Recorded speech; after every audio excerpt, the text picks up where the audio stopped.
And who will be put first on the hot seat? This is Antonio Contreras. And this is Nikki Cosete.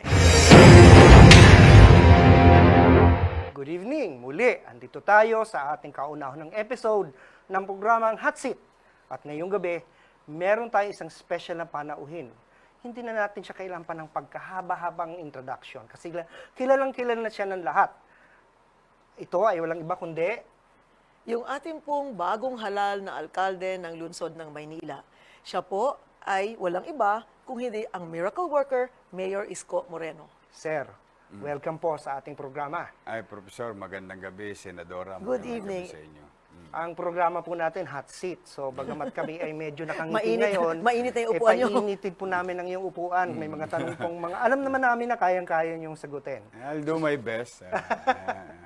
Namagit ko kanina sa Senator Nikki Cosete na kayo ay miracle worker. Oo nga kasi nanggaling nga ako sa Divisoria. Oo. Una-una, nung bumisita ako sa Divisoria end of last year, we ended up riding a tricycle. Dahil hindi na makapasok yung kotse, hindi na kami masundo, at yung dipadjak ba na tricycle? Hindi na rin makapasok. Hindi niya halos makapasok. In fact, pag akyat ng maliit na tulay, tinutulak pa kami, at yung tricycle driver payat na payat. Ngayon, a few weeks ago, nagpunta rin ako doon, at tinetext ko nga kayo, di ba, na sinasabi ko na maliwanag na yung daanan, hindi na masikip, no? At siguro, malaman man lang ng tao kung paano nyo nasimulan itong ganitong programa at paano kayo nasunod ng lahat? Well, una, siguro napapanahon na rin na maibalik sa tao yung kalsada. While it is true that yung mga kababayan natin nagtitinda, mahihirap din. Pero ako kasi, ang katwiran ko, mahihirap din naman yung sumasakay sa jeep eh. 90% ng sumasakay sa jeep, mga mahihirap din. Pagod sa trabaho, 8 oras, uuwi na lang. Tapos 2 oras pa. Tapos nakakating trip pa. Biri mo, binayad nila, etneb. Ang biyahe, posam. So parang it is unfair for everybody to have a chaotic situation. That's the best word, I think, to describe it. There's- Chaotic. Tyranny, there's tyranny in the streets as if there is no government. So, and it's been decades of this kind of situation. So when I was given an opportunity, wala naman ako actually ginawang kakaiba. What I did is normal. To put things in right perspective. Any mayors can do that. No? Pero Mayor, may kakaibang nangyari. Kasi minsan nakikita natin sa ibang bayan, kapag may mga ganyan mga dinedemolish, pinapaalis, kita mo yung anger ng mga pinapaalis, may mga drama pa yan, di ba? May mga talagang may hinihimatay, may nagagalit, may nagmumura. Pero sa'yo, parang hindi natin nakita yung ganong optics, na parang bagang sumunod sila. Ano bang merong magic? O sabi ka, ano bang milagro na nangyari? O to talaga ba ginamit? Ano bang ginamit nyo? At parang nabawasan yung ganong klase ng resistance. People just somewhat followed. Diniplomasya ko lang naman sila. Sabi ko, matagal na kayo nahirati dito. Matagal nyo nang napakinabangan. Hindi ba naman bagay na ibalik ko rito sa taong bayan? Because, you deserve better things from the city government. Paano naman ho yung Pangalawa, mga... wala naman silang masasabing... kasi ang sikreto ng punot dulo ng lahat yan, pera lang. Basta hindi mo tinanggapan. Paano ho yung mga bumabalik? It's a cat and mouse principle are being applied. Yeah, it's true that there are some who are also persistent. But I am more persistent. Because we want to be consistent with our policy. That's why I always tell them, 2 bagay lang yan. Mapagod kayo ng kasusuway namin o mapagod ang gobyerno ng kasusuway sa inyo. In this case, it's the other way around. It's the latter. Hindi kami mapapagod na talagang ilagay sa tamang perspektibo. In fact, I may be wrong on some aspect, but as I have always believed that I can never be right all the time. But I have to be just. And this is being just.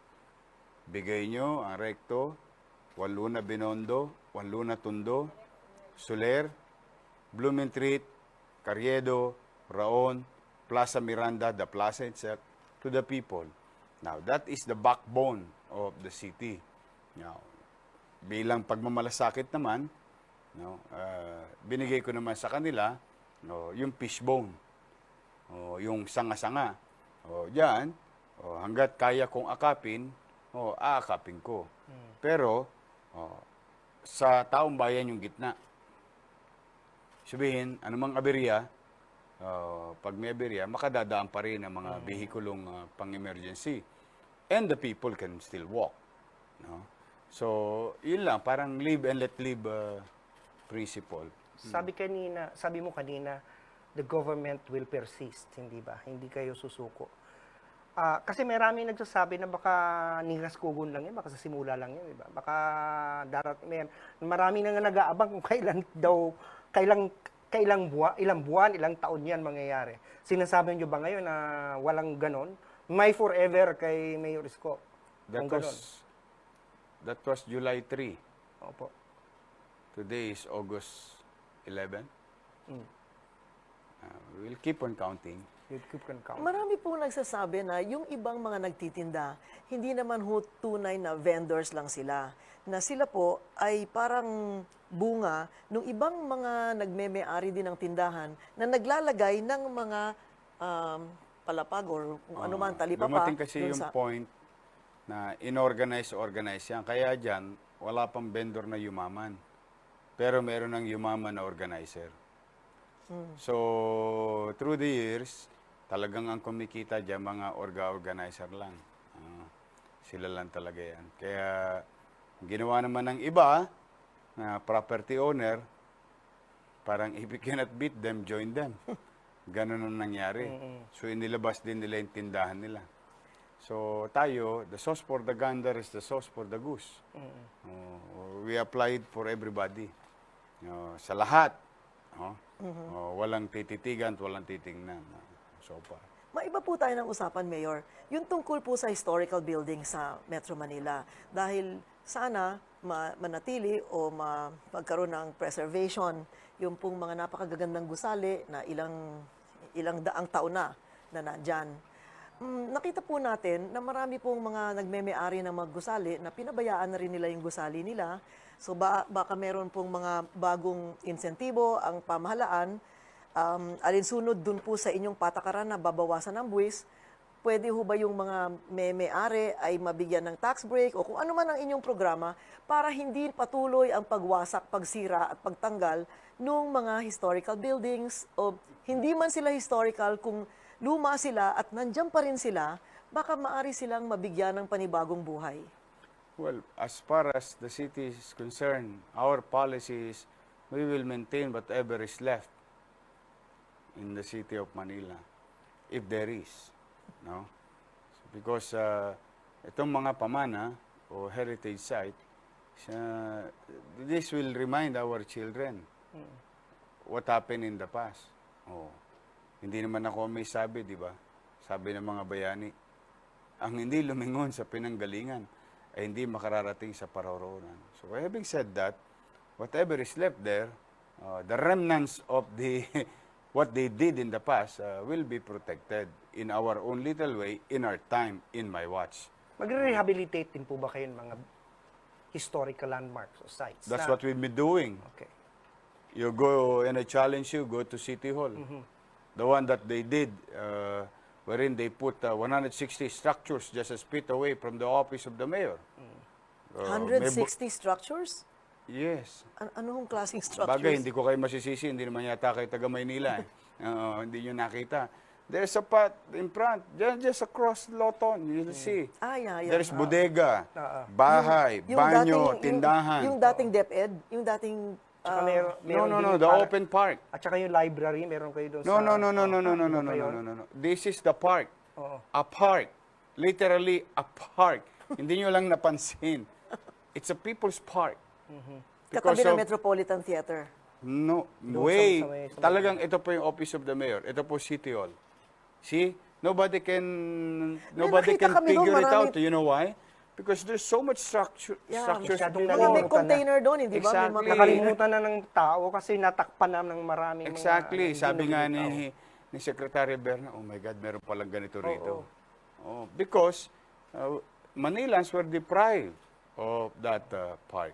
Because of some enterprising politicians or individuals who wanted have commerce in a park.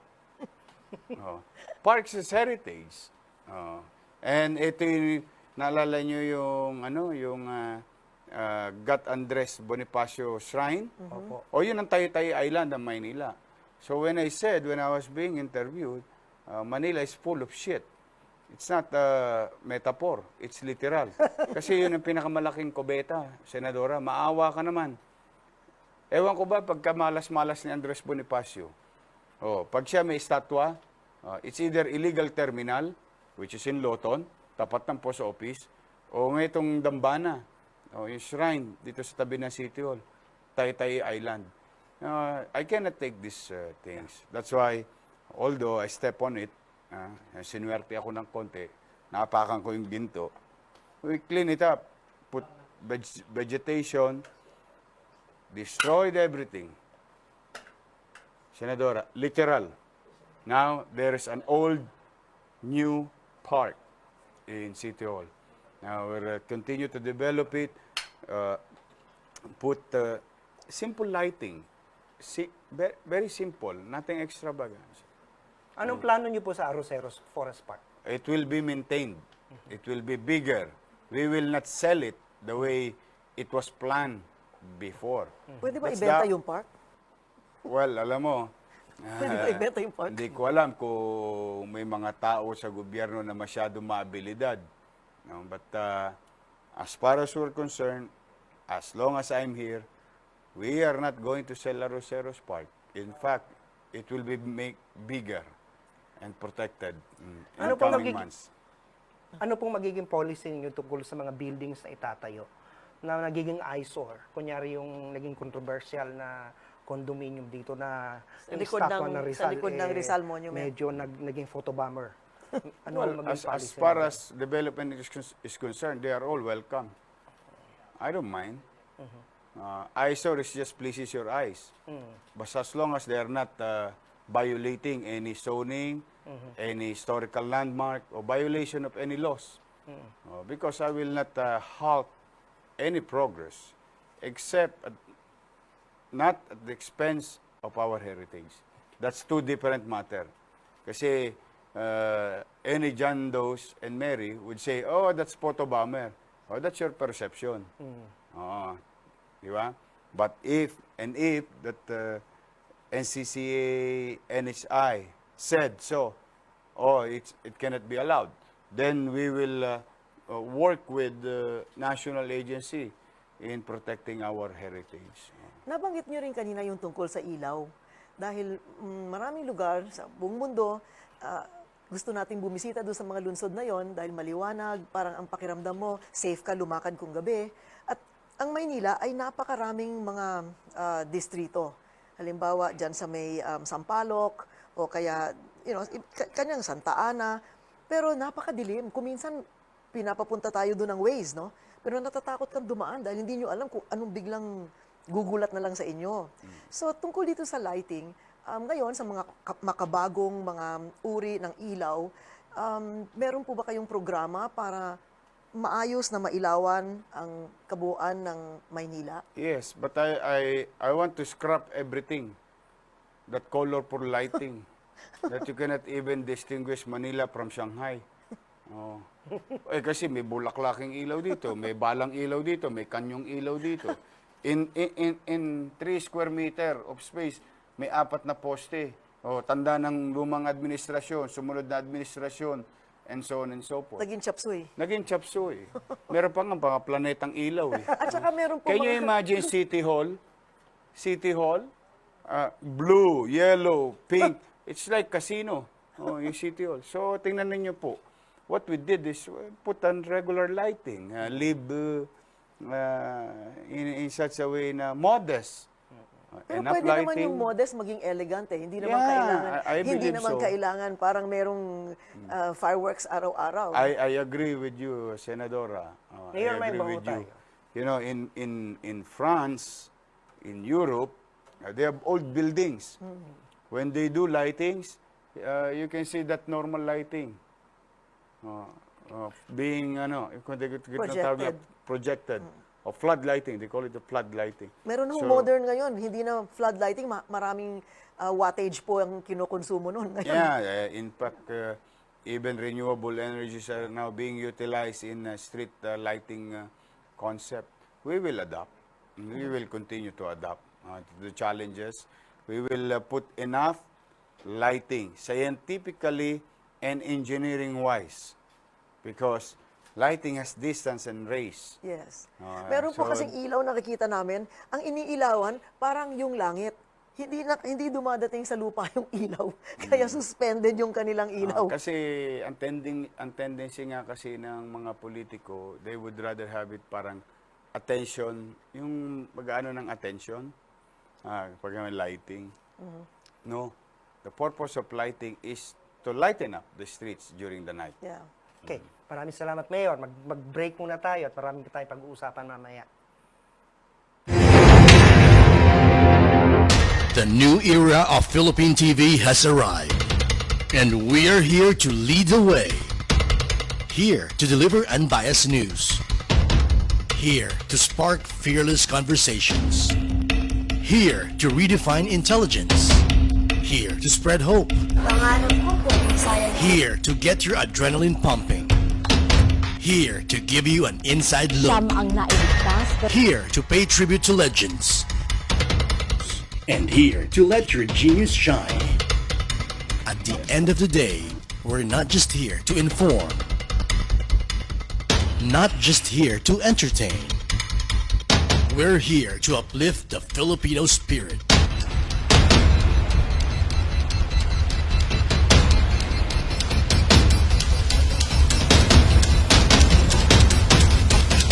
The Manila Times TV. Aspirational. Inspirational. Balikan po natin ang ating pinag-uusapan kasama ni Mayor Isko Moreno. At wala pong diskusyon tungkol sa bagong alkalde na pumapalit sa dating alkalde kung hindi natin pag-uusapan ng pera. Tanungin natin po kay Mayor Isko kung ano naman yung status ng finances ng Maynila. Dahil ang gaganda ng mga programa niya, pero paano niya gagawin at bubuhayin itong mga programang to kung yung gagamitin naman niyang resource ay kulang. Well, I'm operating with an old budget. No? One, meron pa bang masama sa Said? Wala. Mas masama sa Said. Mas masama. Ayun ang nangyari Below sa... Said. So, wala. Talagang whatever is left, there are some politicians would say, iniwan ko ganitong bilyon. Tama naman, no? Mukhang okay. Pero hindi na alam, for example, let's just say iniwan mo 2 billion and the city will operate under PS alone, would operate about 340 million a month. And you have 6 months, that's about 2 billion plus. So you are only operating based on pasweldo lang. So wala kang magagawa. So it seems yung bagay na hindi nila magastos, hindi nila nagastos. Because PS, you cannot reappropriate or redirect that under the law. And ironically, ayoko naman maging malisyoso, from May 14 to June 28, which is the last day of office of the previous administration, they spent 2.9 billion in 1 month. Saan o Saan po ginastos napunta yun? yung 2.9 billion? Commercial contracts. So, nag-enter sila into commercial contracts. Paying commercial Paying. contracts. Ano po And yung yet we commercial cannot- contracts? Commercial contracts, yan yung mga supplies. Supplies. Ang mga infrastructure contracts, ganyan. They keep on paying those. And yet, our employees, JOs, that they hired, Job orders. job orders that they hired, for 5 months, hindi sumisweldo. In fact, naawa naman ako, modesty aside, pinasweldo ko nga nung isang araw. Pero Mayor, So, talagang literally, virtually, cashless ang city. That's why when we approve those ordinances based on our social amelioration program, I made a commitment to the people of Manila that if I can do it January 1 with the fresh funds, yung bagong papasok. Pero sinabi nyo na babawasan nyo po yung buwis ng mga Yes. taga-Maynila. So saan, ano magiging source ng income ninyo para mabawi kung ano man? At saka Abilidad. At saka in addition to that, ang dami niyo pong mga binibigyan ng mga welfare policies. Magbibigay tayo ng stipend sa mga eskwela. Ang tawag So, dyan, abilidad. Abilidad. Bakit? We have about 14 billion a year. No? Our ratio is 72% efficiency ratio. So if I can lower the taxes for 40%, real property tax, 20-10-10, 20 first year, 10 next year and the following year, and yung amnesty, which is na-approve na rin, there will be ease of payment of their obligation. Yung mga dating hindi nagbabayad, dala ng tumaas ang buwis at nahihirapan dahil sa penalties and interest, no way lahat yun. So principals will come in. And, if I can make it at 80% efficiency in collection, 8% So, of 14 billion, that is about 1.2, I guess. If I can make it at 95%, that's another story. So why would I make your lives miserable as taxpayer if I can make ourselves as a city to be efficient? Na yung drum, kahit na anong dami ng tubig ang ibuhos mo dyan, hindi mapupuno yan kapag may butas sa ilalim. So, yung butas ang... Ay, yun lang ang gagawin natin. Hindi magsisiksik-liglig at umaapaw pa yan. So, Then we correction. have enough to sustain our programs, visions, and aspirations for the people of Manila. Then at the same time, you will feel na pinakinggan ka ng siyudad ng Maynila. Doon sa mga hinaing mo, na kung saan naging oppressive yung pagbubuhis. Ang tinaas ng buwis sa Manila hanggang 300 porsyento. You can go and ask any real property taxpayer in the city of Manila. Umiiyak. So, doing so, I think it will offset certain level of cost, no? Pero yung kagaangan sa buhay mo, yun ang habol ko. Yung trabaho namin, gamitin namin yung abilidad namin. Then, start cleaning up the city, start clearing up the city, make it more habitable, make it more vibrant, then business will come in. Jobs will be generated. New business will come in, and new taxes, source of taxes will come in. So, these are what we call the ecosystem. The entire ecosystem. So, ang sikreto, efficient tax collection, pababain, pero damihan ang benefits. Yes. May iba po tayo, Mayor. Kasi naniniwala ko na ang pamahalaan dapat mamuhunan sa kanyang mamamayan. Tangible. Ang isa sa mga naging puna din sa inyo or puna na maganda ay dahil itong sa usapin ng droga na kayo daw ay effective din sa inyong kampanya sa droga bilang pagsuporta sa Pangulo. Pero at the same time, talagang ine-emphasize nyo yung paggalang sa human rights. Babalikan po natin ang sagot ni Mayor Isko Moreno pagkalipas po nitong paalala.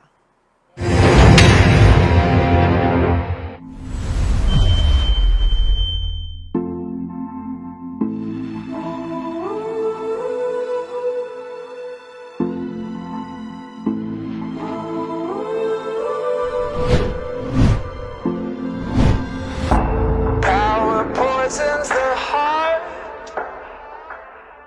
and changes it from within.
So balik po tayo doon sa usapin ng droga. Kasi yun nga po daw, kayo po ay very effective yung strategy nyo na ito ay masugpo, nakakahuli kayo ng mga posers, pero at the same time, ay andun yung paggalang sa human rights. So, nababalanse. Maaari po bang malaman ng bayan kung ano yung sikreto nyo tungkol doon? Well, una, I don't know if we are going to be successful every day and effective every day. Because in implementing such, you are now going to a hostile situation. And circumstances may arise. No? Kaya I cannot make that promise that when we apprehend pushers and drug lords, sila'y laging buhay. As long as hindi sila lumalaban at hindi nila nilalagay sa alanganin ng katatayuan ng aming enforcer, mabigat ang billing ko na igalang ang karapatang pantao ng mga suspect. Pero ganun din ang paggalang ko sa karapatang pantao ng mga enforcers. At higit sa lahat, ang karapatang pantao ng mga mako-collateral damage. O kaya kailangan bilang police, because they were trained to have this high level of tolerance. Unlike kasi bawat uniform personnel in our armed forces, iba-iba ang training. But policemen were trained to have this level of tolerance. O sabi ko, i-practice nyo yan. Hanggat kayang makuha ang buhay, di okay, mas maganda. Pero kung kayo'y malalagay sa alanganin, isipin nyo rin na may mga mahal kayo sa buhay na nag-aantay sa inyo. Na siya namang dapat, di ho ba? Kasi sa batas naman, maliwanag Kung di ako nagkakamali sa revised penal code, you have the right to also defend yourself. Di ba? Sa pagpapatupad mo ng iyong tungkulin o responsibilidad. As much as possible, siyempre ayoko talaga may nadidisgrasya. Why? I am not God. Only God can create life and take it away. It's not for me to decide who's going to live or not. But in implementing things, like in this case, these are hardcore criminals. Don't take them lightly, huh? Don't be fooled of their appearances. That it seems that they are fragile or pag yan, nalingat-lingat ka talaga yan, tutusukin ka niya sa liig. Malingat-lingat ka yan talaga, puputukan ka niya sa ulo. So, it seems that they are parang kawawa. No. You're fooling yourself. Iba ang laban sa kalye. But be that as it may, yung pa rin ang pinaunawa ko sa ating mga kapulisyan. Maraming salamat kay General Danao at mga pulis niya. So far, the ratio that we are getting, mukha namang papasa. Meron nung nagkapuna na, bagamat sinabi nyo na igalang ang Karapatang pantao. Pero andun pa rin tayo sa mode na yung mga suspects, dinidisplay pa rin daw. Pinapakita pa rin daw sa telebisyon. So parang nagtatanong mo sila, hindi ko ba paglabag din daw yun sa karapatang pantao nitong mga suspects? Dahil nakakahiya. Oo, kasi hindi pa naman daw sila convicted. Sila ay presumed innocent pa daw ho. Tama naman. One, hindi ba mas nakakahiya yung ginagawa nilang pagbebenta ng droga? Hindi ba mas nakakahiya sa kapitbahay mo? O sa iyo man lamang na nadadamay ang pamilya mo sa mga ginagawa ng mga tolongges na to? Which is which? Pangalawa, di ba kayo sa media na meron naman kayong tinatawag na editing? Why don't you cover their faces? Lalagyan ng blurred. It's the technology nowadays has the power, the tool to do that. Ako personally, ayokong nagbubuhat ng bangko. As much as possible, gusto ko nakatalikod. Nakatalikod na, may cover pa. Pero, anong point na yun ay pinakikita sa tao? Kasi gusto namin i-send yung message that there is one body, itong mga tolongges na to, are suspected drug dealers. Na sila ay nakalawit ng gobyerno. To erase animosities and different impression, buhay sila. Merong nangangamatay Dahil siguro talagang hindi na maiwasan, sumalangit nawa ang kaluluwa nila. Pero ito, buhay. At maiparamdam sa taong bayan, ay, totoo pala, seryoso pala ang gobyerno talaga. Seryoso pala si Pangulong Duterte, seryoso pala ang mga local government unit, seryoso pala ba? Ito sila lahat. Yun yung point na gusto naming iparating. Pangatlo, it's one way of saying, umalis na kayo sa Maynila. Seryoso kami. Two things. Tigil nyo yung illegal drug activities because we will not tolerate it. Two, kung hindi nyo matigil, alis kayo ng Maynila kasi ito yung mangyayari sa inyo. So this is what you call diplomacy. Hindi diplomacy, sorry. Diplomasya. Kasi that's message. different. Sending a message loud and clear. Na dinidiplomasya pa namin kayo. Ito pa, usapang kali lang. Parang dinidiplomasya pa namin kayo. But we will not stop. Don't get us wrong. At saka, Kakalawitin namin kayo. tsaka tama naman yung sinabi nyo na kahit i-present nyo, nasa media na yung dapat i-blur ng Sinong mga ihaharap nila. nila? Yan ang hindi, yan ang sigurong magandang tawagan ng pansin ng media na kahit Meron naman, din kayong partisipasyon. dapat yung pagpoprotekta sa karapatang pantao ng mga suspects, dapat sila din mismo. Hindi mo lang siya tinatanong. Dapat ginagawa mo rin siya. Exactly. Bilang media. Kumbaga, kanya-kanya rin naman tayong partisipasyon sa bagay na ito. But, more than anything else, I have no remorse with these people. Destroying the lives, families, no? But it is not for me to say that they are guilty or not. Yeah. It is up to the court. Kaya lamang, bilang leader ng syudad, ipinakikita ko pa rin sa kaisipan ng ating kapulisyahan na patuloy ang paggalang ng liderato sa karapatang pantao nitong mga suspect na to. Kulang po tayo sa oras, pero may dalawang bagay na talagang laging paulit-ulit na tinatanong ng tao, no? Tungkol sa basura at tungkol sa traffic. Dahil yun talagang araw-araw sa gusto mo at sa ayaw mo, dinadaanan mo yan at ikaw ngayon ang nalalagay sa perwisyo kung may basura o may traffic. Kung minsan yung basura nagiging dahilan ng traffic. Di ba? Pagbaha. Pagbaha at iba pa. Ang Maynila ay alam natin, malalim yan. Maraming areas dyan below sea level. At nung unang ginawa yung Maynila, hindi naman siguro nila naisip na merong 5 milyong taong titira dyan. Kaya kung ano man yung kanilang mga imbornalo, kung ano man yung kanilang mga daluyan ng tubig, ay hindi nakahanda para sa kasalukuyang bilang ng mga naninirahan sa Maynila. Ano po yung programa tungkol dyan? Well, one, traffic. Tomorrow will be traffic. Next week will be traffic.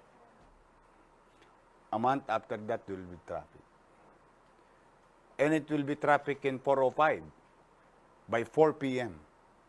in the afternoon in downtown LA. It will be traffic in France, in Oxford, or traffic is everywhere. So traffic gives you certain level of, there's an economic movement in the community. So traffic is traffic. Now, in the case of Manila especially, we have about 4,000 trucks will come in and out of our ports. Name it, from the north to Manila Hotel. 4,000 trucks will fly by this area, the west side of the city. This is for the ports alone. Wala pa tayong Binondo. Wala pa tayong Paco. And there is about, name a university, except for Ateneo. They are all located in Manila. Or Lasal? LaSalle is here. Yeah. Oh, yeah, in That's Taft. why name a university except for Ateneo because everyone is located may here. UP Manila. Yeah, located here. No? Agencies of government is located there. Businesses located there. So what I mean is there will be traffic, but what can we do as a city? We'll try to manage it. Having said that, if may awa ang Diyos, no? Every day of your life, Professor, from your house going to LaSalle would take you 2 hours. in the old days. Then, may awa ang Diyos, we came up with an idea. A very basic solution. Manage it.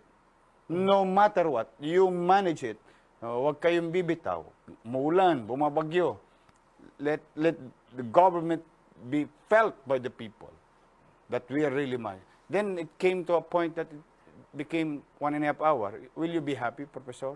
Of course, 30 And minutes. if I can make it at 1 hour, Very, very happy. then that is what you call management of the I would city even like government. it to be 30 minutes, Mayor. Yes, exactly. Kumbaga, that's what you call it. It's how you solve Yeah. a day-to-day problem, which is traffic. Now, can we really solve it? Yes, we can. Of course, don't get me wrong. It will be resolved. How? Duplicate the roads. How can we duplicate roads? There's a 500-year-old city. This is a 500-year-old city, almost 500 years old. Everything is in place. Private ownership via roads, along the roads. So how can you develop it? Vertically.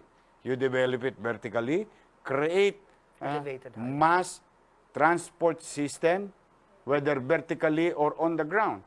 At itong mass transport system is nag-uusap. Like in Japan. In Japan, there are so many companies, railroad companies. Pero kahit na sila magkakaibang kumpanya, meron silang commonalities. Feeder line, and so on and so forth. This is what this study shows. Whose study? Not mine. USAID, ADB, sabi, if you will not resolve traffic today, the country will lose about 2.4 billion pesos. That was 5 years ago. At sabi rin na sumunod, 6 months thereafter of that study, the same group, JICA and everything, sabi la, by 2030, if you're not going to address traffic today, you will lose 30 billion pesos. Meron yung math, meron yung formula. This is not just about direct money loss. Meron niyang pag-aaral na ginagawa. So, the point is, if wala tayong pera to create infrastructure, we should not stop. We should still address it. How? Day to day, you manage it. Put certainty in the streets of Manila. When we say it's no left turn, it's no left turn. Don't destroy barricades because it is convenient for your school to cross and make pedestrian on your own and put your security guard in top avenue. No, that is beyond the rules. You cannot put private guards in the streets of Manila. Aray You ko. cannot, Sa'yo yan. you cannot just in the middle of Mukha itong Mayor may tinamaan doon, ha? you cannot just put, wala naman, ito, pangkalahatan. You cannot just, because you're an institution, you allow to destroy plant box just to make a U-turn in front of Batasang Pambansa. No, you cannot do that. There must be a law, or there must be talks, or Logic, importante yung logic, may logical kasi, basis. Kaya, yun yung point natin. Kaya nagkaroon ng tyranny. Nagkanya-kanya na. Now, in our case, in our own little way, I'm grateful to netizen. Lately, they're posting in the middle of the bagyo. Hanggang dito, tubig noong kalye, yung aming mga traffic enforcer na nasa kalye. And I'm happy to netizen that they're calling our attention. Oy, bigyan nyo naman ng enough equipment. As sabi ko naman sa inyo kanina, we're operating on an old budget and acquisitions in government will take time. But, there are some individual we're very happy who's going to donate Raincoats, boots. gamit ng mga tao. So, again, to cut the long story short, yes, there is traffic. And may awa ang Diyos sa tulong ninyo, sapagkat hindi lang naman pamamahala ang kaya magtagumpay o pamamahala lang ang pwedeng gumawa. Sa tulong ng tao sa pagkukusa, may nakatingin no wala, susunod sa alituntunin pinatutupad sa batas trapiko, then ito'y isang mabisang pagkakaisa ng tao towards this problem. 2, garbage. Garbage, we will collect it. We have funds to collect it. But garbage everywhere, because you just felt that you have the right to throw sticks and that and anywhere that you wanted and your wishes, then it will create chaos again. But if you put it in doon sa tamang sisidlan, tapos nag-effort ka. Just can you imagine, that's why I really like Mr. Lee Kuan Yew, trying to duplicate a certain policy by Mr. Prime Minister Lee Kuan Yew. Sabi niya, tingnan mo yung bubble gum, the bubble gum principle or concept. Sabi niya, if 1 million tourists will eat bubble gum and spit it in our floor, there will be 1 million bubble gum in the streets of Singapore. And I'm going to send thousands of people just to scrape those bubble gum. It will take time, it will take resources of government. And this is unnecessary. Sabi niya, this is unnecessary. All you have to do is chew your bubble gum and put it in a paper, throw it in the trash can. See, pag tinignan mo nga naman, logic, talagang simple lang eh. This is not rocket science. That's why ako, may awan Diyos, I'm not ashamed telling others that I'm duplicating this, duplicating that, copying this, copying that. I'm trying to copy whatever is good, what I believe that is good for the country and the city. So what? I'll give credits to them. What matter most, talagang importante, maisaayos muli ang lungsod ng Maynila. The other thing is, ang Maynila kasi parang magnet yan. Ibang tao nakatira sa Bulacan o Cavite o Laguna, dito nagtatrabaho sa Maynila o dito sila may negosyo. Nakita niyo po sa may release ng And I want them to feel safe when they're inside Manila. Yeah, You, professor, I want you to go to school, feel comfortable and with this vibrancy in your mind. Inalis nyo na nga po yung mga bar doon malapit sa Lasal. Hindi ko naman inalis. Winidraw ko lang Dahil yung lisensya sa pagbebenta ng alak. They can still continue business. So, meron pong mga tao na dala-dala yung mga basura, hinahagi sa ibabaw ng tren, hinahagi sa gilid ng riles. Kaya kung tatawid kayo ng tren, sa Sampaloc, yung Antipolo Street, ganyan, di ba pwede kayong tumawid ng ganon, makikita nyo na hindi nyo na makita yung riles. That's why ang katagumpayan ng gobyerno ay sa pakikiisa ng tao. On that note, Mayor, mukhang ang haba pa ng pwede natin pagkwentuhan ng kahit magdamag, pero tayo po ay wala ng oras. Maraming salamat po, Mayor, sa Professor, pagpapaunlak niyo sa maraming amin. salamat, Senadora. Maraming salamat sa alam mo, Manila Times. Oo nga, sa dapat staff sana- and crew, maraming salamat Dapat sa sana ilalagay namin kayo sa hot seat eh. Talagang ayun pala, napakadaling ng sagot mo, parang kaya sigurado akong suportado kayo ng inyong mga constituents. Dahil parang napakagaan, ano? May awa ang Diyos kasi ako naman wala naman akong masamang intention. You know, being a mayor is good enough for me. When you go back and look at me who I am before. So the least thing that I can do is really perform. Because wala naman galing naman ako sa alaws eh. Kaya sanay ako ng walaan eh. What I want is, sabi ni Einstein, if I can share it to you, it's matter of principle that I adopt. Sabi ni Einstein, don't expect different results will come to you tomorrow if what you did today is the same as yesterday.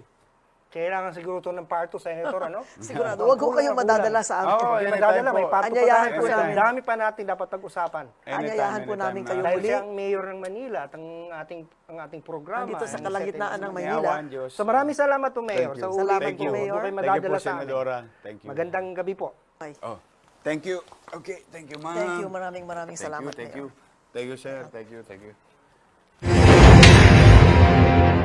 Maraming salamat at magkita-kita po ulit tayo next week.